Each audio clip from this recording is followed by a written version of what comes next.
इमरान भाई, जोरदार तालियां बजाइए।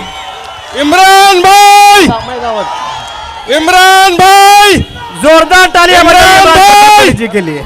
इमरान भाई, राहुल गांधी, नाना पटोले, सोनिया गांधी जिंदाबाद। अपनी कयादत से पूरे हिंदुस्तान में छाया हुआ नौजवान इमरान प्रतापगढ़ी जी है। तो एक शेर से मैं उनको दावत दूंगा, उड़ान वालों, उड़ान पे अभी वक्त भारी है, अभी परों की नहीं हौसलों की बारी है। दुआ करें सलामत रहे इनकी हिम्मत, ये एक चिराग 100 आंधियों पे भारी है। जनाब इमरान प्रतापगढ़ी साहब। हेलो इमरान प्रतापगढ़ी, तुम आगे बढ़ो। इमरान प्रतापगढ़ी, तुम आगे बढ़ो।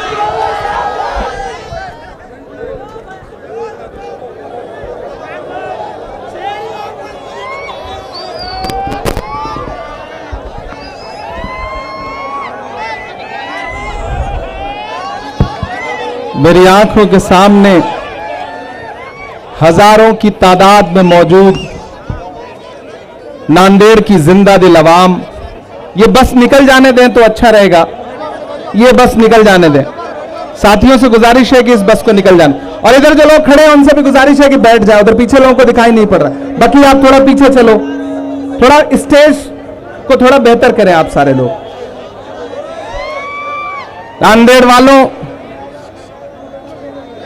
काफी अरसे बाद आपसे मुलाकात हो रही है। भारत जोड़ो यात्रा के दौरान आया था, लेकिन आपसे गुफ्तगू करने का कोई मौका नहीं निकल पाया था। आज एक ऐसे मौके पर आपके बीच खड़ा हूं, माइक थोड़ा और बेहतर कर दें। मैं चाहता हूं कि मेरी आवाज सिर्फ नांदेड़ तक ही नहीं बल्कि दिल्ली तक जाए, क्योंकि दिल्ली वाले को सुनाना ज्यादा जरूरी है। हमने सहराओं में हासिल किए आसानी से, हमने सहराओं में हासिल किए आसानी से, तुम समंदर में भी रहकर न मिले पानी से। हमने सहराओं में हासिल किए आसानी से, तुम समंदर में भी रहकर न मिले पानी से। ये सियासत के दिए सबके हवाले न करो, मुल्क जल जाता है एक शख्स की नादानी से। नांदेड़ वालों, आज के इस प्रोग्राम में स्टेज पर मौजूद प्रेसिडेंट अब्दुल सत्तार साहब, माइनॉरिटी डिपार्टमेंट के स्टेट चेयरमैन और वक्फ बोर्ड के चेयरमैन वजाहत मिर्जा साहब, डिस्ट्रिक्ट प्रेसिडेंट रहीम खान साहब, सिटी प्रेसिडेंट अजीज कुरैशी साहब, शमीम भाई, गफ्फार भाई, मुंतजिब साहब, हमारे प्रभारी अहमद खान साहब माइनॉरिटी डिपार्टमेंट की, जीनल गाला जी, नासिर साहब, बक्की साहब, और तमाम पुराने ऐसे चेहरे हैं, ऐसे साथी हैं जिन्हें जानता हूं, जिनको पहचानता हूं। सबसे पहले तो नांदेड़ आपको सलाम करता हूं, क्योंकि 2017 में शायद यही वो जगह थी, यही वो मंच था जहां आपने दुआएं दी तो सियासत की तरफ थोड़ा सा रुख मेरा हुआ, और आपकी उन्हीं दुआओं के सदके में आप हिंदुस्तान की सबसे बड़ी पंचायत में, राज्यसभा में आपकी नुमाइंदगी करने का मौका मिला है। खुदा नसीब जोड़ता है तो कैसे जोड़ता है। राहुल जी ने जब मुझे राज्यसभा भेजने का फैसला किया तो किसी और सूबे को नहीं चुना, महाराष्ट्र को चुना। यह शायद आपसे उन दिनों के रिश्ते की एक बुनियाद थी जो ऊपर वाले ने भी जोड़ी, तो ऐसी जोड़ी कि मुझे नुमाइंदगी करने का मौका मिला, तो महाराष्ट्र जैसे स्टेट का मौका मिला। यह मेरी खुशनसीबी है। मैं यहां खड़ा हूं और मुल्क इलेक्शन के मुहाने पे खड़ा है। आने वाली 26 तारीख को आपको अपने घरों से बाहर निकलना है, ईवीएम की कतारों में खड़ा होना है, और न सिर्फ नांदेड़ के मुस्तकबिल का फैसला करना है बल्कि हिंदुस्तान के मुस्तकबिल का भी फैसला करना है। एक तरफ वो ताकतें खड़ी हैं जो दिल्ली की गद्दी पर पिछले 10 साल से बैठी हैं, जिनका हर कैंडिडेट एक ही बात कह रहा है, चाहे वो अनंत हेगड़े हो, चाहे वो ज्योति मिर्धा हो, चाहे वो लल्लू सिंह हो, वो बस एक ही बात कह रहे हैं कि ये जो डॉक्टर बाबा साहब अंबेडकर जी का लिखा हुआ संविधान है वो इसको बदलना चाहते हैं। डॉक्टर बाबा साहब अंबेडकर के संविधान को बदलना चाहते हैं, और एक तरफ वो ताकतें खड़ी हैं जो ये कह रही हैं, राहुल गांधी कह रहे हैं कि हम अपनी आखिरी सांस तक हिंदुस्तान के आईन को बदलने नहीं देंगे। मेरी नई नस्लों, यहां बड़ी तादाद में नई नस्ल खड़ी है, मेरे बुजुर्ग खड़े हैं। जहां तक नजर जा रही है नांदेड़ की आवाम ही आवाम है। आसपास के इलाकों से भी, बसमत से, भोकर से और सारे इलाकों से भी लोग आए हैं। डाइस पे बड़ी तादाद में लोग हैं। जितना आजकल भाजपा की रैलियों में भीड़ होती है उतना तो यहां डाइस पे मौजूद है। ये हवा है, ये लहर है। इधर जहां तक मेरी आवाज जा रही है, मैं आपसे यह कहना चाहता हूं, मेरे भाई, ये मुल्क बहुत नाजुक दौर से गुजर रहा है। मैं आपकी दुआओं से इस देश की पार्लियामेंट में बैठता हूं। मैंने देखा है सरकार के इरादे बिल्कुल भी अच्छे नहीं हैं। वो ये चाहते हैं कि उनकी फिर से सरकार बने और वो आईन बदल दे, संविधान बदल दे। वो संविधान जिसमें महात्मा गांधी के उसूल लिखे हुए हैं, वो संविधान जिसमें पंडित जवाहरलाल नेहरू की कौमी एकजहती की यादें हैं, वो संविधान जिसमें मौलाना आजाद के ख्वाबों की ताबीर है, वो संविधान जिसे अपने पसीने से डॉक्टर बाबा साहब अंबेडकर ने लिखा, भाजपा उसे बदलना चाहती है। यह इलेक्शन आम चुनाव नहीं है। नांदेड़ वालों, अगर आपको लगता है कि यह इलेक्शन सिर्फ एक एमपी चुनने का इलेक्शन है तो गलत। यह इलेक्शन हिंदुस्तान के मुस्तकबिल को बचाने का इलेक्शन है। इसलिए इस इलेक्शन की बहुत अहमियत बढ़ जाती है। मुझे पता चला है कि आप कांग्रेस के कैंडिडेट को बड़े वोटों से जिता रहे हैं। कहीं कोई शको सुबह की गुंजाइश नहीं है, लेकिन मैं भी अपना फर्ज अदा करने चला आया हूं, क्योंकि मैं जानता हूं नांदेड़ मुझसे बहुत मोहब्बत करता है और मैं नांदेड़ से बहुत मोहब्बत करता हूं।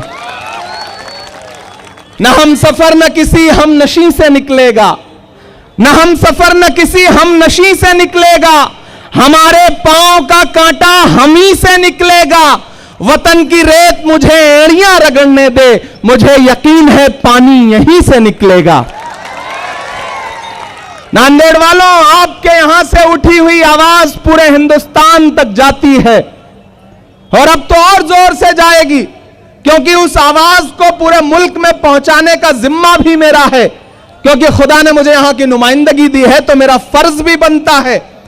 तो मैं आपसे यह कहना चाहता हूं कि अब तक इस इलेक्शन को आप कैसे लड़ रहे हैं वो अपनी जगह है, लेकिन आज से मैं चाहता हूं कि इस इलेक्शन को बिल्कुल ऐसे लड़िए जैसे आप इस इलेक्शन को लड़ रहे हैं। यह तस्वीर आप पीछे देख रहे हैं, एक तरफ इमरान प्रतापगढ़ी हैं और एक तरफ आपके कैंडिडेट हैं। मेरे भाई, भारतीय जनता पार्टी नहीं चाहती कि मुल्क में खूबसूरती बनी रहे। भाजपा नहीं चाहती है कि इस मुल्क में कौमी एकजहती बची रहे। इसलिए प्रधानमंत्री जिस भाषा का इस्तेमाल करते हैं, जिस जबान का इस्तेमाल करते हैं, वो उनके मेयार के मुताबिक नहीं है। मैं यहां खड़ा होकर के एक बात आपसे कहने आया हूं मेरे भाई, कि पिछले दिनों जब आया था तो राहुल गांधी जी इन्हीं रास्तों पर चल करके भारत जोड़ो यात्रा के लिए जा रहे थे। मुझे याद है 7 सितंबर 2022 की वो सुबह, जब हम सारे लोग कन्याकुमारी के साहिल पर राहुल गांधी जी के साथ खड़े थे और राहुल गांधी कह रहे थे कि मैं भारत जोड़ो यात्रा के लिए निकल रहा हूं, मेरा नारा होगा नफरत के बाजार में मोहब्बत की दुकान खोलनी है। मैं राहुल गांधी के साथ चल रहा था। जब मैं राहुल जी के साथ चल रहा था तो मुझसे पत्रकार पूछते थे कि इमरान साहब, आप तो शायर हैं, आप इस यात्रा में राहुल गांधी के कंधे से कंधा मिला के चल रहे हैं, आप क्या कहेंगे? तब मैं उन्हें एक शेर सुनाता था कि जो हर जालिम से टकराएगी वो आंधी बनाऊंगा, जो हर जालिम से टकराएगी वो आंधी बनाऊंगा, नए अंग्रेज आए हैं नया गांधी बनाऊंगा। दोस्तों, 4000 किलोमीटर अपने पैर के छालों की परवाह किए बगैर एक शख्स चलता रहा, सिर्फ एक नारा लेकर के कि नफरत छोड़ो भारत जोड़ो। मुझे बताओ नांदेड़ वालों की इस मुल्क में जो नफरत फैली है उसका सबसे बड़ा शिकार कौन है? हम हैं, आप हैं, क्योंकि हमारे आपके खिलाफ ही तो नफरत फैलाई गई है। ऐसे में अगर राहुल गांधी ये कह रहे हैं कि नफरत छोड़ो भारत जोड़ो, तो आपको यह बात समझनी पड़ेगी। मैं तो आपके बीच में खड़ा होकर के आपसे यह कह रहा हूं कि वसंतराव जी को दिया गया आपका एक एक वोट सिर्फ उन्हें नहीं मिलेगा, मोहब्बत के उस मसीहा को मिलेगा जिसका नाम राहुल गांधी है। आपका वोट सिर्फ उन्हें नहीं मिलेगा, आपका वोट बाबा साहब अंबेडकर के सच्चे अनुयायी मल्लिकार्जुन खड़गे को मिलेगा। आपका वोट सिर्फ उन्हें नहीं मिलेगा बल्कि प्रियंका गांधी को मिलेगा, सोनिया गांधी जी को मिलेगा। और आपका दिया गया एक एक वोट इमरान प्रतापगढ़ी के ऊपर पर्सनल एहसान होगा। इसलिए मैं आपके बीच में आया हूं कि यहां से जो आवाज उठेगी, यहां से जो माहौल बनेगा, वो देश की दशा और दिशा तय करेगा। नांदेड़ वालों, प्रधानमंत्री जी पूरे मुल्क में घूम करके बता रहे हैं कि हमारी तो इतनी सीट आ रही है, इतनी सीट आ रही है। झूठे हैं, झूठ बोल रहे हैं। भाजपा के नेताओं को झूठ बोलने के अलावा कुछ नहीं आता। वो भाजपा का एक मंत्री एक गांव में पहुंचा, गांव में पहुंच के उसने गांव वालों से कहा कि इधर आओ, हम तुम्हारी दुश्वारियां, तुम्हारी मुश्किलें, तुम्हारी समस्या खत्म करना चाहते हैं। गांव के लोग आपकी तरह भोले भाले थे, इकट्ठा हो गए। मंत्री ने कहा बताओ तुम्हारी क्या समस्या है? गांव वालों ने कहा साहब हमारी दो समस्या है। बोले बताओ? बोले पहली समस्या यह है कि हमारे गांव में कोई हॉस्पिटल नहीं है।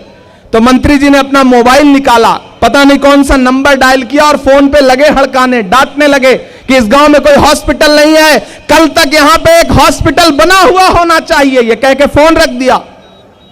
फिर गांव वाले से बोले देखो हमने तुम्हारी पहली मुश्किल खत्म कर दी, दूसरी समस्या बताओ। तो गांव वालों ने कहा कि साहब यहां पे मोबाइल का कोई नेटवर्क नहीं है, ये हमारी दूसरी समस्या है। यह है भाजपा के नेताओं की सच्चाई। ये भाजपा के नेता झूठ बोलते हैं।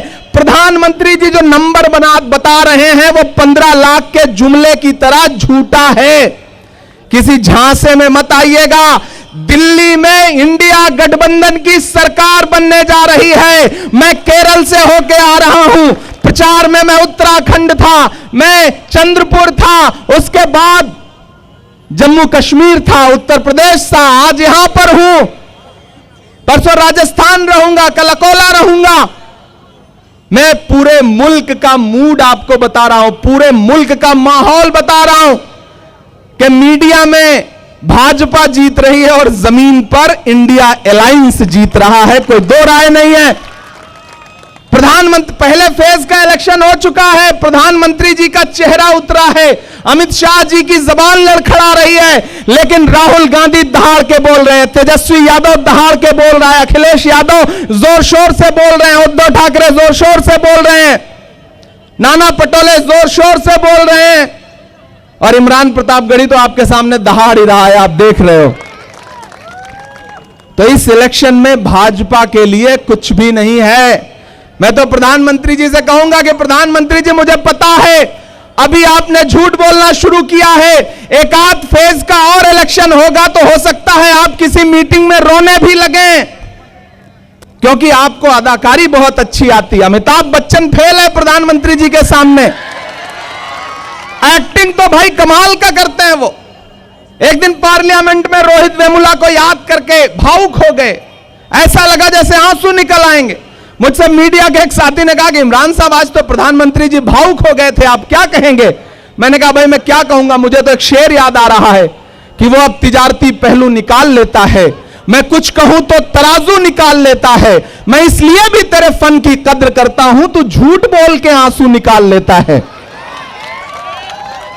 तो हमने तो देखा है उन्हें, लेकिन मेरे भाई इस बार कोई झूठ चलने वाला नहीं है। इस बार जनता समझ गई है कि ये झूठे लोग हैं। इन्होंने वादा किया था बहुत हुई महंगाई की मार, अब की बार मोदी सरकार 2014 में याद है पेट्रोल डीजल 58 रुपए से 100 रुपए पहुंच गया, गैस सिलेंडर 400 रुपए से 1000 पार कर गया, आटा चावल दूध दही पनीर छाछ लस्सी सब महंगा कर दिया। अरे ये फिल्में टैक्स फ्री करने वाले भाजपा के लोग कफन तक पर टैक्स लगाते हैं, जीएसटी लगाते हैं। यह है भाजपा की सच्चाई। हमने जब पार्लियामेंट में आवाज उठाई तो एक साथ 146 मेंबर ऑफ पार्लियामेंट सस्पेंड कर दिए गए, उनकी जबान बंद करने की कोशिश की गई। लेकिन मैं डरा नहीं, मैं झुका नहीं, कहीं छुप छुपा के खड़ा नहीं। जो डटे हुए हैं महाज पर, मुझे उन सफों में तलाश कर। मैं लड़ रहा हूं आपके लिए, मैं बोल रहा हूं। मैं आपकी मोहब्बतों की दुहाई देकर यह बात कहता हूं नांदेड़ वालों कि जिस दिन से पार्लियामेंट पहुंचा हूं, एक भी दिन चुप नहीं हूं। कभी नजीब की मां के आंसुओं के लिए आवाज उठा रहा हूं, कभी सुनहरी बाग मस्जिद के लिए आवाज उठा रहा हूं, तो कभी जामिया और अलीगढ़ यूनिवर्सिटी के बच्चों के लिए आवाज उठा रहा हूं, कभी इस देश के किसानों के लिए आवाज उठा रहा हूं। क्योंकि हमारी आंखों ने देखा है कि 700 से ज्यादा किसान शहीद कर दिए गए सिंघू बॉर्डर पे बैठा करके। कीमत तो बहुत बढ़ गई शहरों में धान की, लेकिन विदा न हो सकी बेटी किसान की। मौका मिला तो लोगों ने कुर्सी के वास्ते तस्वीर ही बिगाड़ दी हिंदुस्तान की। नांदेड़ वालों, हम एक मुश्किल लम्हे में खड़े हैं और इस मुश्किल लम्हे में एक एक सीट, एक एक वोट की अहमियत बहुत बड़ी है। इसलिए किसी झांसे में नहीं आना है, किसी धोखे में नहीं आना है। आपको याद रखना है कि पिछले 10 साल में इस सरकार ने जुल्म सितम की क्या इंतहा की है। कभी महंगाई के नाम पर, कभी आपके ऊपर ऐसे ऐसे कानून थोपे गए कि आदमी कहीं भी महफूज नहीं है। महान बादशाह सिकंदर ने यूनान फतेह किया। सुनना मेरी बात को बहुत संजीदगी से नांदेड़ वालों। इधर जो दाएं बाईं तरफ लोग खड़े हैं, दाईं तरफ लोग हैं, पीछे तक जहां तक मेरी आवाज जा रही है, और अपने घरों में भी जो लोग हैं, बहुत संजीदगी से मेरी इस बात को सुनिएगा। बादशाह सिकंदर ने जब यूनान फतेह किया तो जीत का जश्न मनाने के लिए शहर की सड़कों पर निकला। तो उसने देखा कि पूरा शहर जश्न मना रहा है, लेकिन एक फकीर जो है वो चादर ओढ़ करके सड़क के किनारे पेड़ के नीचे मस्त सो रहा है। सिकंदर को गुस्सा आया। सिकंदर अपने घोड़े से उतरा और उस फकीर के पास गया और उस सोते हुए फकीर को एक जोर की लात मारी और लात मार के कहा कि मैंने शहर फतेह कर लिया है फकीर, पूरा शहर जश्न मना रहा है और तू सो रहा है। फकीर ने उनींदी आंखों से सिकंदर की तरफ देखा और देख करके कहा कि शहर फतेह करना बादशाह का काम है, लेकिन लात मारना गधे का काम है। क्या खुदा की कायनात में इंसानों की इतनी कमी हो गई है कि उसने बादशाहत गधे के हाथ में सौंप दी है? लात तो हमको आपको भी पड़ी ना। 2014 में महंगाई की लात जो पड़ी तो अब तक पड़ती ही जा रही है।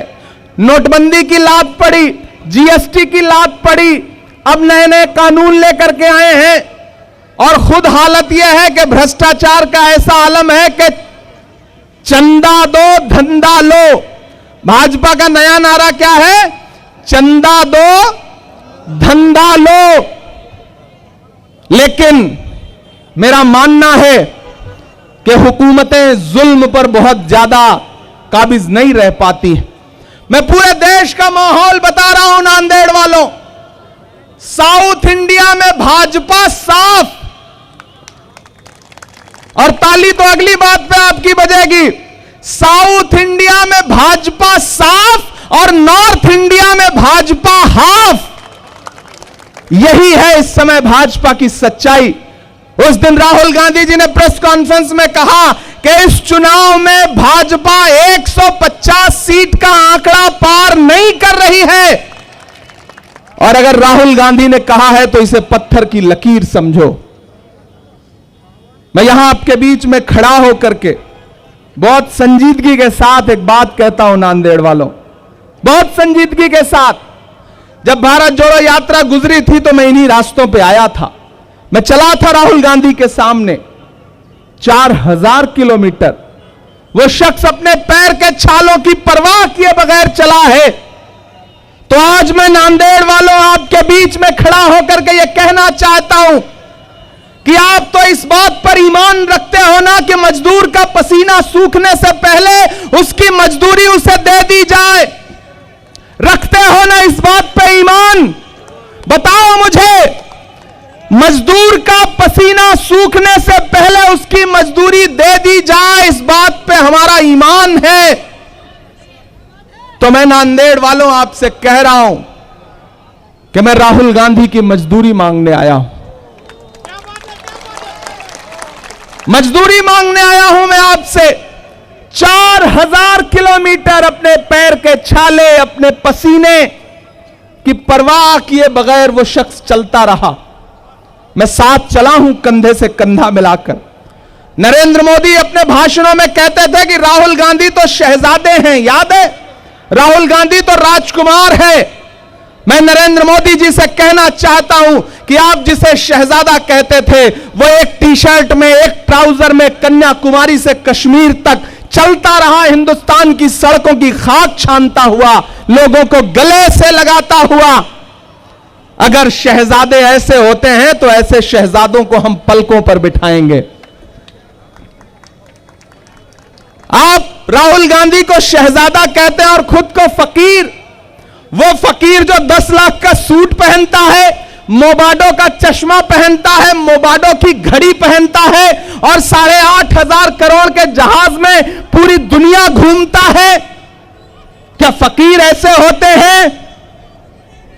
नहीं, फकीर ऐसे नहीं होते। शहजादे अगर राहुल गांधी जैसे हैं तो ऐसे शहजादे हमें कबूल हैं।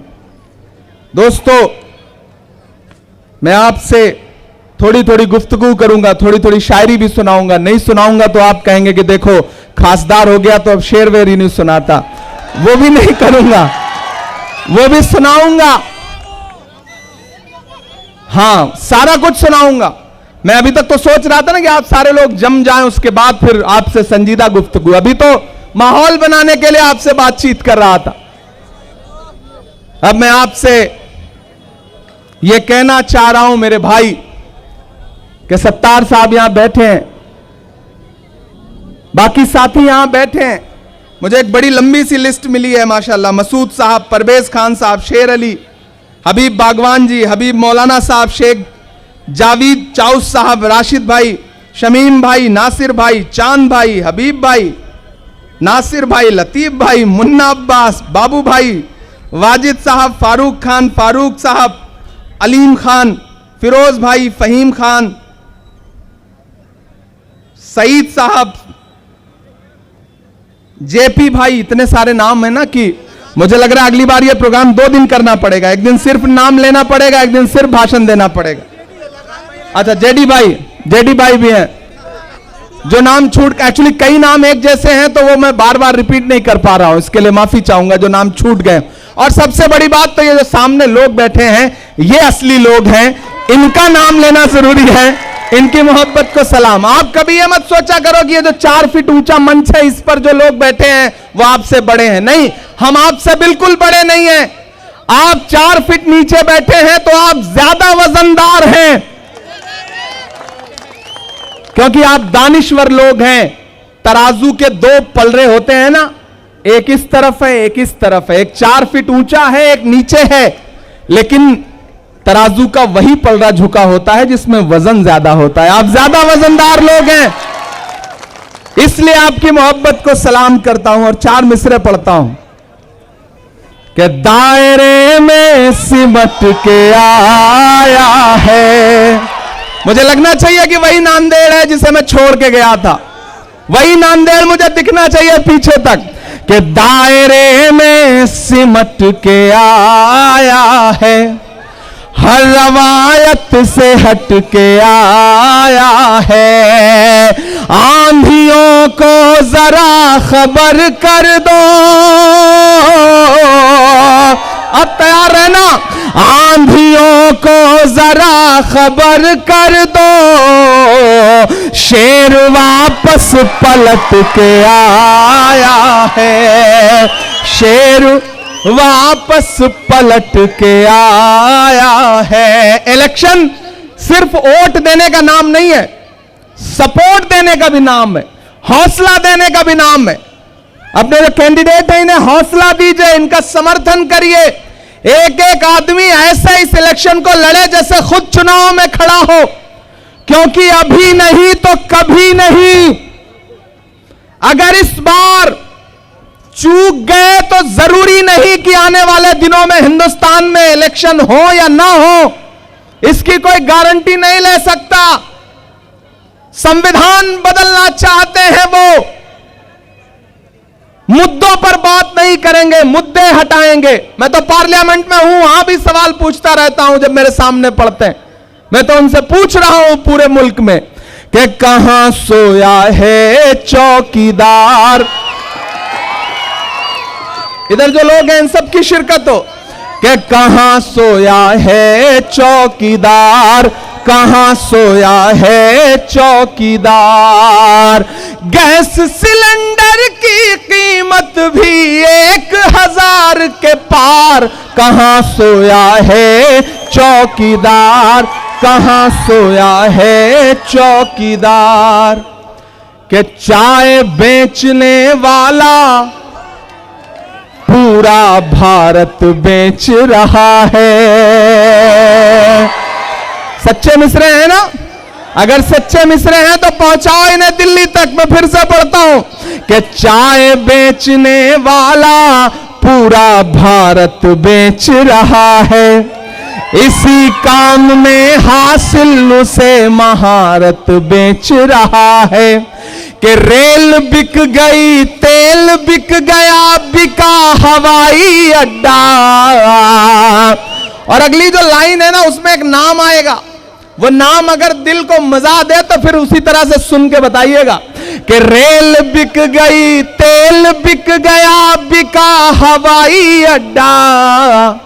सब कुछ बिकता देख के खुश हैं अपने जेपी नड्डा। कि जनता महंगाई की मारी करती हाहाकार, कहां सोया है चौकीदार, कहां सोया है चौकीदार। मोदी जी भाषणों में बड़ी बड़ी बात करते हैं, मुद्दों पर बात नहीं करेंगे, जनता को झूठे वादे करेंगे।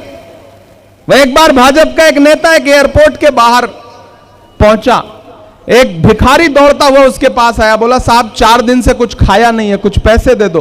तो 500 की नोट उसने जेब से निकाला और कहा तुम्हारे पास फुटकर हो तो मुझे 400 वापस कर दो, ये रख लो।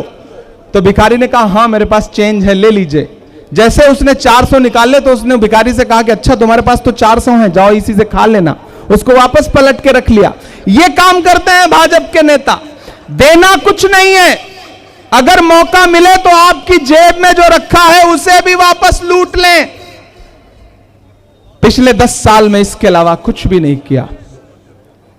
मणिपुर में बेटियों की जिस तरह से परेड कराई गई, आपको याद है? नरेंद्र मोदी जी का वो नारा याद है, बेटी बचाओ बेटी पढ़ाओ। लेकिन उस नारे की सच्चाई क्या थी? हाथरस में जब दलित बिटिया के साथ बलात्कार हुआ और उसकी मौत हुई तो रात के 2 बजे उसकी लाश को जला दिया गया बिना परिवार वालों की मर्जी के। बिल्किस बानो के बलात्कारियों को जेल से छोड़ करके माला पहनाई गई। यह है इनका बेटी बचाओ बेटी पढ़ाओ। उन्नाव में एक बिटिया के साथ बलात्कार करने वाला इनका भाजपा का विधायक जेल में है। सोनभद्र में इनका एक विधायक बलात्कार के आरोप में 25 साल की सजा काट रहा है। और तो और ओलंपिक पदक लाने वाली बेटियां जब प्रधानमंत्री की चौखट पर अपना मेडल लेकर के गई और यह कहा कि हमारे साथ खड़े होइए, हम बेटियां इंसाफ मांगती हैं, तो जंतर मंतर पर उन्हीं बेटियों को पुलिस ने घसीटा है। उसके विजुअल हमारी आंखों के सामने।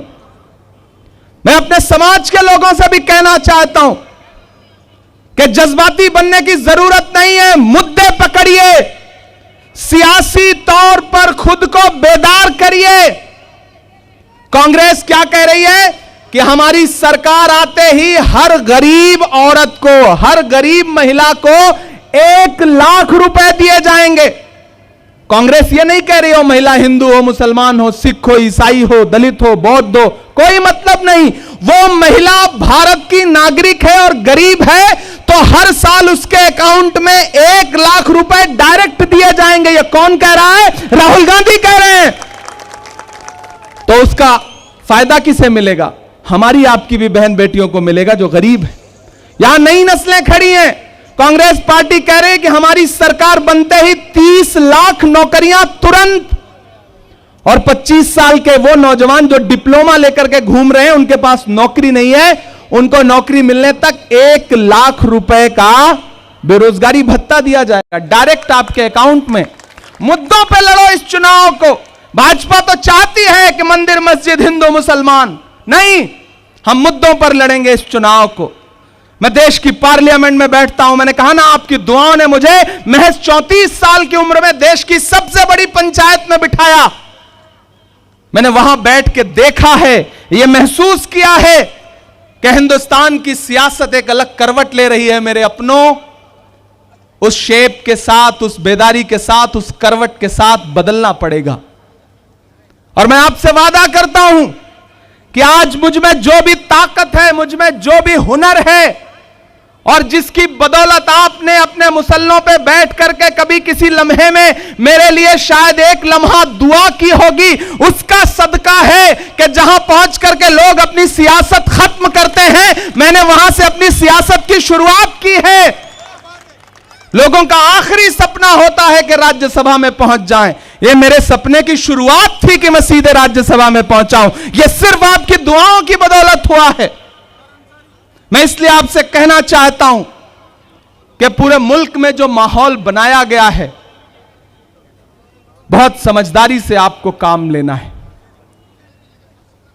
आपसे इतना कहता हूं कि आप बहुत समझदार लोग हैं, लेकिन छोटी सी शिकायत भी, आप जब सुबह चाय की दुकान पे बैठते हैं तो 2 मिनट में महाराष्ट्र की सरकार गिराते हैं और 2 मिनट में दिल्ली की।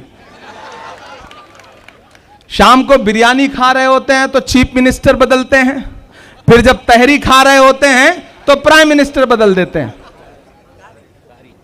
ताहरी ना, हाँ, अरे भाई मैंने खाया है भाई, मैं कल कोशिश करूंगा कि किसी दुकान पे जाकर के खुद से खाऊं। एक बात की माफी मांगता हूं यार आपसे, ये मेरे दिल की खलिश है, मैं कह देता हूं।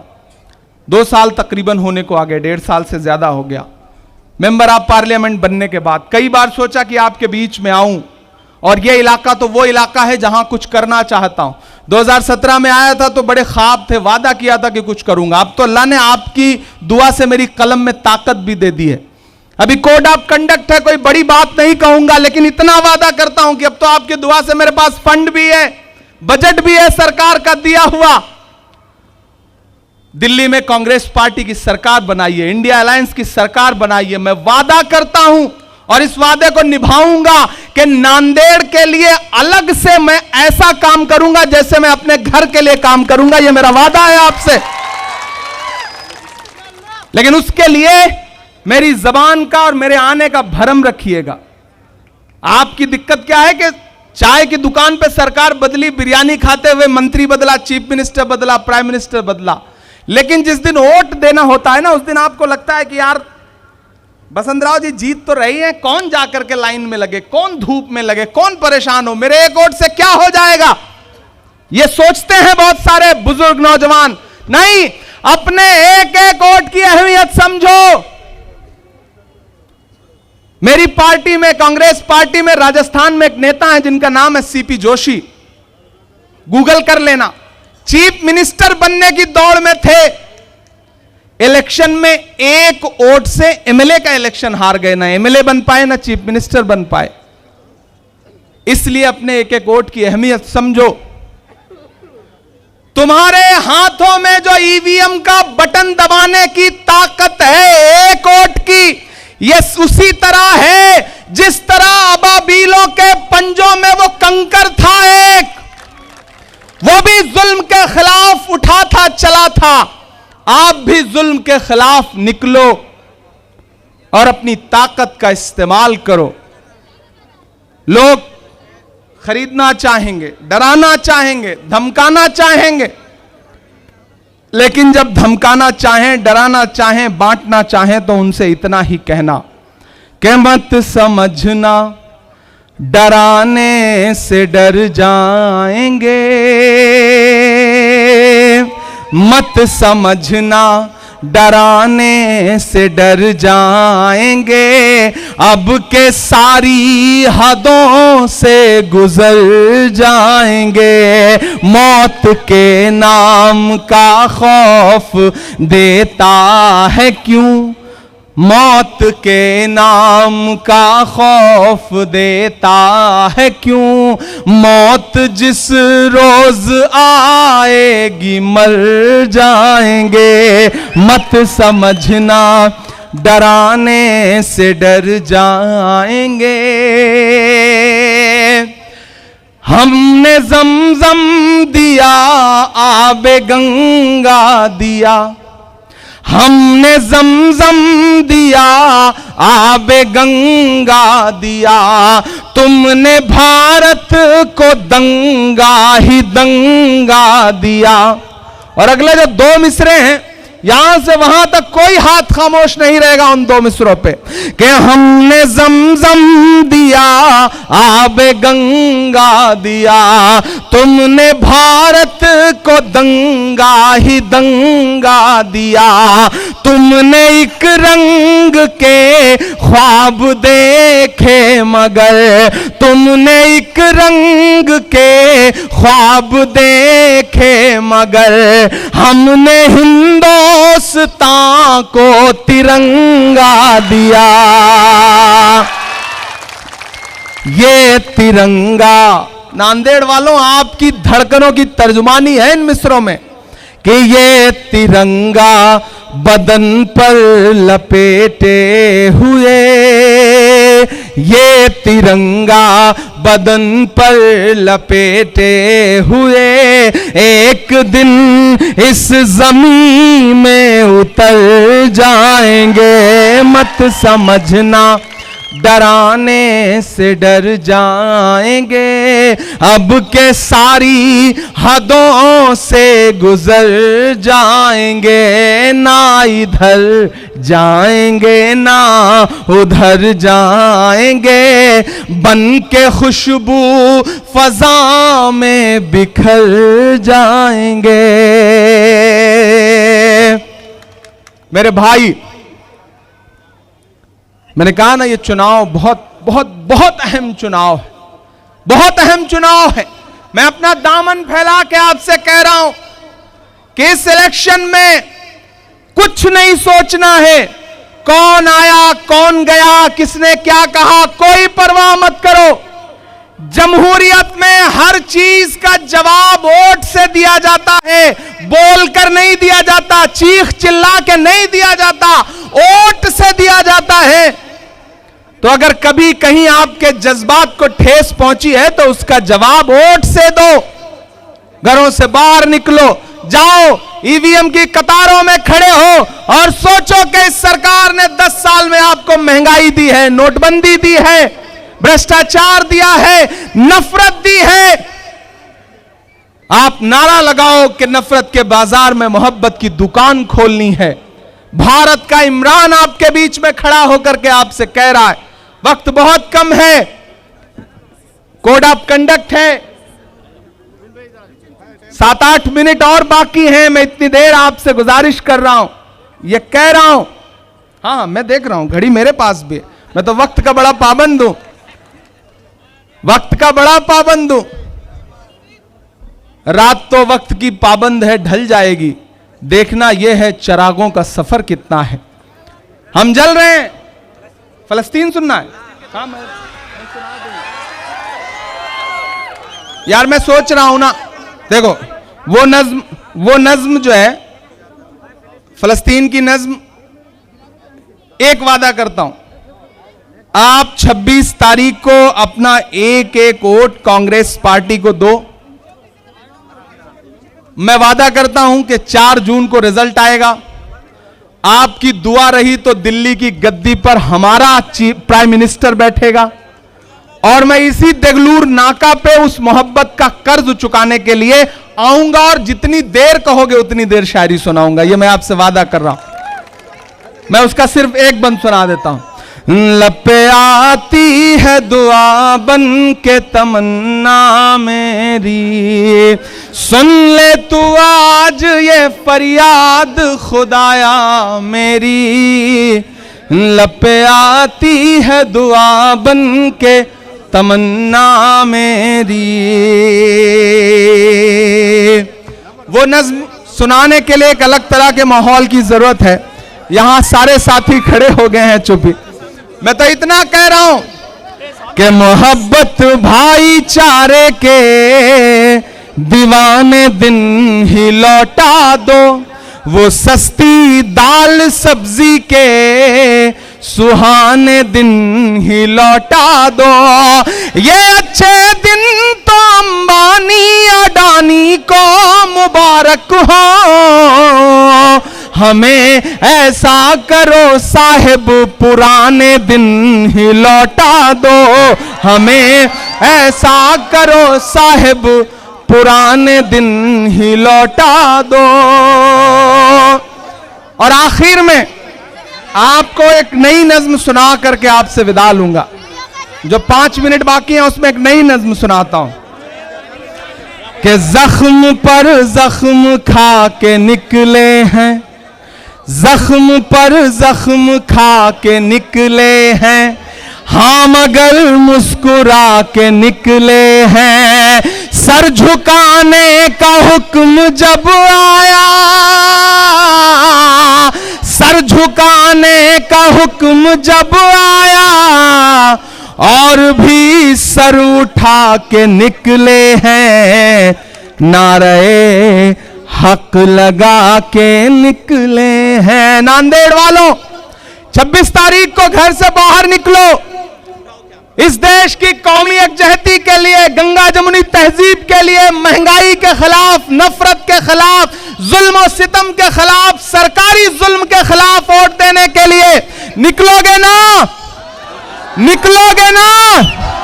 मेरे आने को मायूस तो नहीं करोगे? मुझे मायूस तो नहीं करोगे?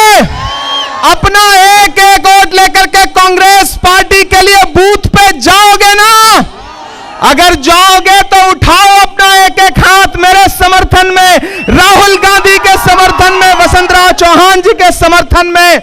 आपका उठा हुआ एक एक हाथ इस बात की गवाही है कि ये इलेक्शन कांग्रेस पार्टी जीतने जा रही। हाथ कितना जल्दी नीचे क्यों कर लिया? थक गए क्या? उठाओ मेरी तरह इस हाथ को। जिस तरह पीछे एक साथी ने कुर्सी उठा रखी है, इस बार भाजपा की कुर्सी ऐसे ही उठा देनी है। आप दिल्ली की सरकार बदलो, आने वाले दिनों में मुंबई महाराष्ट्र की सरकार भी बदल दी जाएगी, ये वादा करते हैं, क्योंकि जमहूरियत को लूट करके यहां पर सरकार बनाई गई है। मैं आपका बहुत शुक्रिया अदा करता हूं। नांदेड़ वालों, आपकी मोहब्बतों का शुक्रिया। चुनाव खत्म होते ही फिर से आपके बीच में आऊंगा, चूंकि आज मजबूरी यह है कि कोड ऑफ कंडक्ट है, वक्त नया पाने की चाहत में पुराना छूट जाता है। तुझे अपनाऊं तो मुझसे जमाना रूठ जाता है। मोहब्बत पढ़ने लिखने में बहुत आसान है, लेकिन मोहब्बत को निभाने में पसीना छूट जाता है। शुक्रिया नांदेड़, आपकी मोहब्बतों को। इंशाल्लाह फिर आपसे मुलाकात होगी। चूंकि वक्त लगभग पूरा हो चुका है, 2 मिनट बाकी हैं। आखिर में बस इतना कि इस इलेक्शन में किसी झांसे में मत आना। सिर्फ एक चीज याद रखना कि कांग्रेस पार्टी आपकी अपनी पार्टी है। किसी साथी ने नीचे से कहा कि इनके बारे में, उनके बारे में, किसी के बारे में कुछ ना बोलना ही सबसे बड़ी बात होती है। बहुत शुक्रिया नांदेड़ वालों, आपकी मोहब्बत को सलाम। इंशाल्लाह फिर मुलाकात होगी।